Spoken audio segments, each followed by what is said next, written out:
welcome to another Doctor Who review. This time is a little bit more special. It's the first of a few, based around a season of Doctor Who. This is Who Month after all, this is the anchor of the whole month, and it surrounds the 6th Doctor. Now, there has been a Blu-ray that's come out recently based around one of his seasons, and that's exactly where I'm going to be reviewing. So let's get into it, shall we?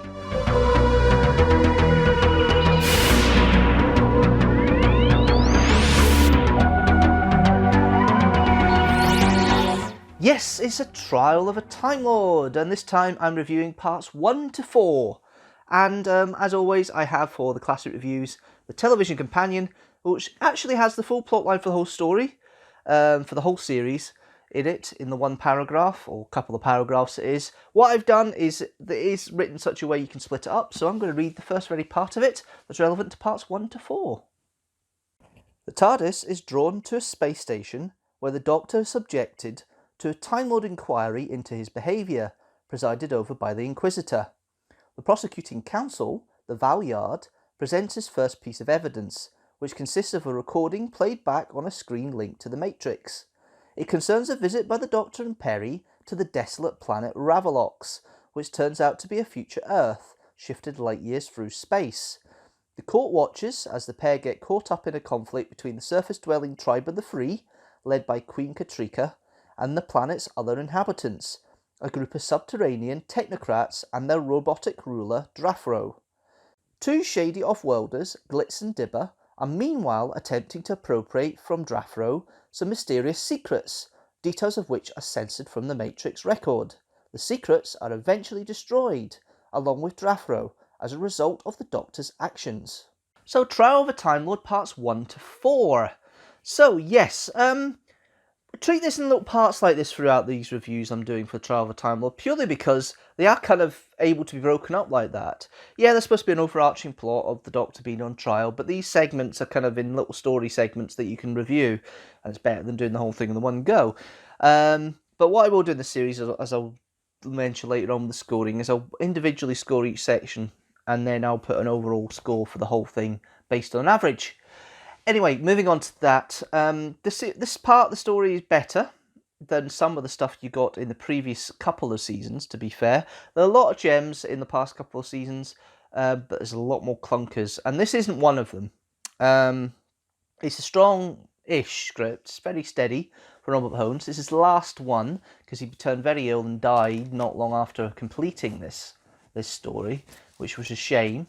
And you can see elements of Robert Holmes's scripting in here.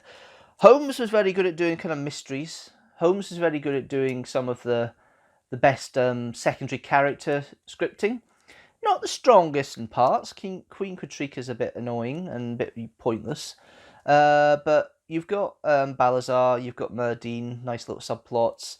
You've got, of course, Drafro, and you've also got Hunker and Tandril. Yeah, Humker and Tandril, I'll get that right eventually, there as well with Drafro. And then, of course, you've got the Doctor and Peri, which I'll come to in a minute with their relationship. And also you've got the stars, really, of the guest cast, which are Glitz and Dibber. Glitz is certainly traditional rogue that Robert Holmes is very good at writing for Doctor Who. And it's very, very nice to see Robert Holmes writing a decent, good to see him writing again in the series. He did the Two Doctors the year before. This, I think this is actually a slightly better outing of the two he did in the 6th Doctor era, if I'm absolutely honest. 2 full stories. He did write the 13th episode of Trial of a Time Lord, but he didn't get to finish the 14th, which was the plan. Just due to unfortunate circumstances with him passing away. But overall, yeah, there's a couple of firsts in this one. It's the first directorial debut of Nicholas Mallet. He would direct 3 stories altogether. Paradise Towers and Curse of Fenric were his other ones. Then the music. For the first time since 1980, the theme tune has changed. It's now composed by Dominic Glynn, and very akin to the Delia Derbyshire. The bumpty bumps are back a bit more. It's in the same key as the original. The Howell version was an F sharp, I think it was. This is back to the G key again, which is nice to hear. And then we've got, he did incidental music. This is his first incidental stint. He does the latter part of the season. the last 2 episodes. He also does scores for Dragonfire, Survival, and of course one of my favourite stories of all time, The Happiness Patrol. So this is the start of his Doctor Who journey, and it is also the first full outside broadcast filmed, outside model shots, of course, outside broadcast filmed story since The Stones of Blood in 1978, almost 8 years previously. And it will be the start of OBB News No Location all the way through until the end of the series. Then we have probably one of the biggest things of the story, the spaceship shot. Still stands up 33 years after it was created. It is one of the best shots of the 80s in any sort of model shots that were used in TV series, as far as I'm concerned. The only series that seems to have anything close to it would be Next Generation, Star Trek Next Generation. They always have the budget to do it all the time, but they did use a lot of stock when it comes to the ship motions as well. But yeah, worth the money. As far as I'm concerned, really worth the money and really worth going for it. But yeah, no, it's a fun little thing, and certainly worth a watch. And I certainly do enjoy coming back to it. And this time round, when I've been watching it, I've been thinking I actually understand some of the more nuances this time round of it. Before, I've been watching it kind of from a teenager's early 20s eyes, but this time I took a bit more critical view of it and actually enjoyed it a little bit more for the plot lines and everything else, and the understanding of it a bit more as well. The fact that obviously Glitz is trying to con his way through everything is brilliant in some ways, and it's certainly a characterization that you miss a lot of, and you don't really get many more wheeler dealer characters really after this until obviously you get into the new series. Let's go into the characters, and let's go into the actual characters as they go. So we've got the Doctor, Colin Baker, his second full season, and he's mellowed a hell of a lot. The Doctor's more likeable than he was last year. Obviously, there was a plan to peel the onion away, and Colin Baker never got a chance to do a third series, which I think you would have sort of kind of Capaldi-esque character coming through in regards to the journey. He would have been a bit more full circle if he had a little bit more time. But you are starting to see that here. His relationship with Perry is a lot more congenial. They actually like each other, they enjoy being in each other's company, and there's lots of elements there where you expect them to have a fight, and they didn't. They had it in a kind of jokey way. It was dealt with in a different way, and it's really pleasant to see. But yeah, Colin Baker's certainly in his element. He's very comfortable in the role by now, you can tell that. And it feels like he's not been away, to be fair, even though there was an 18-month gap between Revelation of the Daleks and this story. But yeah, the Sixth Doctor is a good characterization here. I do enjoy Colin Baker's characterization of the Sixth Doctor by this point. He's still not my favourite, and there's still elements where it's a little bit lacking, but you know, watching this again with a bit more of a critical eye, maybe I have been a little bit harsh on Colin Baker when I did my rankings last year for the Doctors. Maybe he shouldn't have been so low down. Maybe my appreciation should be a little bit better. But hey, I like all the Doctors, and unfortunately, he's not one of my favourites. But Colin Baker never puts a foot wrong. He always acts brilliantly. I suppose the bits in the trial room when he's talking to the Valyard and the confrontation between the Valyard in there, he's a bit childish, calling him the stack yard and the knackers yard and the scrap yard, as he says throughout the series. It just doesn't work for me. Bit childish and puerile, and it is commented on. And yeah, the bits in the adventure are a lot better than the bits in the trial room here. For the Doctor's character and all, but Colin Baker plays him well, as he has to. Then we go to Perry, played by Nicola Bryant. You can tell she's really comfortable with it now. She's actually wearing clothes that actually she feels comfortable in. She's not in leotard. She's not in things that, show her assets. She's actually in natural clothes that she would probably wear on a regular basis, and it looks a bit more comfortable. She looks a bit more comfortable, and it's a great relationship they've got, and Perry works. All right, yeah, she's a bit of a screamer, she's a bit femme fatale at times, but you can see the spunkiness of Perry there. You can see some of the arguments they have at various points trying to do stuff, and Perry's still loyal to him and everything else, but she does try and think for herself, and she wants to try and help the Doctor at the end with Draffro, and it's quite an interesting little bit she gets to try and drive Balazar Murdine to go through, and the fact that she comes to her own a little bit when it comes to the confrontation with with Perry, with Glitz as well, is actually quite cool, and I quite like some elements of that. Then we have the other two regulars for the series. We've got the Inquisitor, played by Linda Bellingham. She is basically the judge. Bit of a, I think having her works because you need that kind of gravelly voice there for the informity. It's interesting. It's a woman. Obviously, I like that kind of empowerment aspect to the character. That they're kind of equal. The main person, the main character. Obviously, he's a bit of pantomime villain at times. Is the Valyard, played by Michael Jason, the main villain of the whole piece, really. Not the side characters we've got here.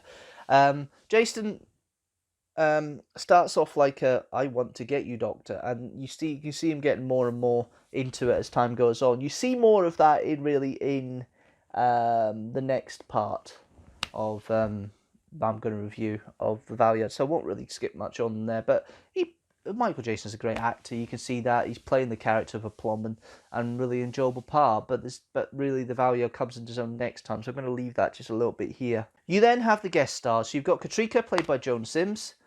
I'm a queen. I'm trying to not be a funny lady and trying to be serious, and she plays it. She hams it. Simple as that.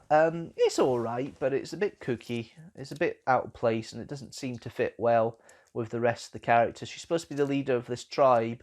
She basically looks like a fat Boudica. It's a nice idea, nice stunt casting, but doesn't really work. It's kind of like a Beryl Reid kind of, doesn't quite work for the character performance, really. Like Beryl Reid was in Earthshock. Glitz, Tony Selby. Best bit of that segment. Selby plays it spot on. He lifts the script. Some of the phrasings he's talking about with his musings and the fact that he's always scheming and trying to find a better plan. Glitz is a brilliant character. And I'm pleased he comes back later in the series, and he makes an appearance in Dragonfire as well, which is ironic because the next time Dominic Glynn scores anything with seems to have Tony Semble there as the constant with his scoring in his first few stories. His foil is Dibber. Dibber is kind of like a dumb boy. Glenn Murphy plays him as he's scripted. I mean, the script, as I say, is okay, but there isn't really much for some of the main parts in that respect. Merdine, Ton Chatborn. Merdine is obviously the main guard at Marb Station, as they call it. Noble enough. He plays it okay, but the characters are slightly overshadowed at parts here. He does a good turn, but there's not really much to say about the character. Then you've got Draffro by Roger Brierley, who's actually... Draffro is the voice here. Brierley was supposed to be in the costume as well for the robot, but one of the BBC special effects guys ended up fitting into it better than Brierley did. Brierley does a good performance, but basically he's on the end of the mic speaking in the part. He learnt it, and it's a decent robot. It's a good design, but it's just a robot, really. And you've got Balazar played by Adam Blackwood. He's probably one of the interesting ones. I love the conversation when the Doctor first meets him about the different books. Was it the Water Babies and Moby Dick were two of the books, and the Habitat of the Great Canadian Goose was the other one, which is has a bit of comedy in there. But Balazar's interesting. After the stoning section, and he goes out to the Tribe of the Free, he's a bit more pointless, but he's an interesting start for a character. Then you've got what's supposed to be the comic relief with Draffro's lair. Humka and Tandrell, Billy McNichol and Sean Tudor Owen. I think that's how you say it. It's either Sean or Sean Tudor Owen, I think. They're supposed to be the foil. They're more annoying than a foil, to be fair, and they're not really funny. Humbug and Turgid or something, or Humbug or Tandrell or whatever it is. I can't remember what the Doctor says now for them, but basically it's better than the characters themselves. They are a bit of humbug, really. They're not the best performing of the characters. Overall, yeah, I mean, the story's okay. It works. This idea of it is a basic run around Doctor Who. You're going from place to place and back and forth, like most Doctor Who's are. I do enjoy the story. The trial scenes kind of bring it down a little bit. If it wasn't for that, it would be a little bit higher, maybe, in my estimations. The story itself is okay. Most of the cast work well within the confines of the story. It is one I will come back as a comfort watch. I mean, Trial is a series I will watch. It does get more interesting in 5 to 8. That's my favourite section, but we'll come to that next time. But yeah, overall, I would give this 3.5 TARDISes out of 5. Now, normally I would see how that rolls up with the rest of the reviews. I'm going to wait until I've done all the reviews before I put that in the section, because I'm going to do Trial of the Time Lord, just the story itself as a total. But for this section, 3.5 out of 5 TARDISes is what I'm giving it. But that's it for now. That is the first of multiple videos for the review of A Trial of a Time Lord. Next up is parts 5 to 8 next week. I hope you can join me for that. If you like this video, don't forget to like it, share it, comment down below your thoughts of Trial of a Time Lord. What do you think of the story? Am I too harsh? Am I too berating? What do you think of this part of it? Is it the best? Is it the worst? Could it be better? Is it a shame it's Robert Holmes' last story? Give me all those comments and all that lovely stuff down below. If you like this video, don't forget to like it, as I say, and share it with the hashtag teamstructor. I post a new video every Sunday at 4 PM GMT. Next week is the second part of this review, parts 5 to 8 of Trial of a Time Lord, what they call Mind Warp. This one was called The Mysterious Planet. But yeah, I will see you then. Thank you very much, guys, for watching once again. If you like what you see, don't forget to subscribe and hit that notifications bell so you know when a new video comes out. And I shall see you next time. See you later.